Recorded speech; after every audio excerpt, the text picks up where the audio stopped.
আমি এখানে শেপ টুইনিংটা নিয়ে আলোচনা করব। শেপ টুইনিং এর মাধ্যমে কোনো অবজেক্টের রূপের পরিবর্তন করা হয়, অর্থাৎ দুই ধরনের অবজেক্ট থাকবে। এক অবজেক্টের এক ধরনের রূপ থাকবে, সেই রূপটা পুরাপুরি চেঞ্জ হয়ে আর একটা রূপে পরিবর্তন হবে। এটা হচ্ছে শেপ টুইন। এখানে মূলত কোনো রূপের পরিবর্তন এবং দুই প্রান্তে দুই ধরনের রূপ ব্যবহার করতে হয়, সেটাকে চেঞ্জ করে একটা থেকে আরেকটা করে দেয়। শেপ টুইনিং খুবই মজার টিউনিং, কিন্তু শেপ টুইনিং এর ক্ষেত্রে ফাইলের সাইজ অনেক বৃদ্ধি পায় এবং বেশি জটিল শেপ টুইনিং করতে গেলে মুভিটি অত্যন্ত স্লো হয়ে যাওয়ার সম্ভাবনা থাকে। তাই এখানে মিতব্যয়ী হওয়া ভালো।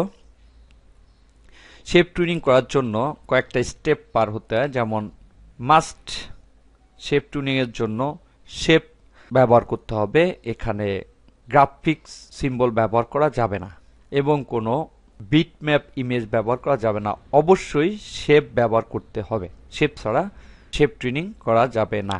দ্বিতীয়ত, স্টার্টে কোন ধরনের রূপ থাকবে সেটা নির্বাচন করতে হবে, অর্থাৎ সেখানে সেই অবজেক্টটা দিতে হবে, এবং ইন্ডে সবার শেষে আর একটা রূপ কি হবে সেটা দিয়ে দিতে হবে।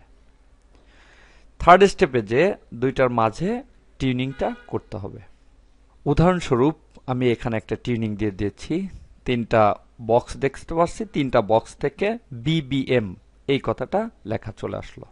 এটা হচ্ছে শেপ টিউনিং, অর্থাৎ প্রথমে তিনটা রেক্ট্যাঙ্গেল ছিল, সেখান থেকে বিবিএম এই লেখাটা চলে আসলো। তিনটা রেক্ট্যাঙ্গেল ছিল, তিনটা আলাদা ধরনের একটা শেপ, আলাদা রূপ ছিল, এর সঙ্গে বিবিএম লেখার কোনো সম্পর্ক ছিল না। আবার শেষে গিয়ে বিবিএম লিখে দিয়েছি, বিবিএম এর সঙ্গে এই যে রেক্ট্যাঙ্গেলগুলো ব্যবহার করেছি এর কোনো সম্পর্ক ছিল না। এভাবে দুইটার মাঝে কোনো সম্পর্ক থাকবে না, দুই ধরনের শেপ হবে। এটা হচ্ছে শেপ টিউন।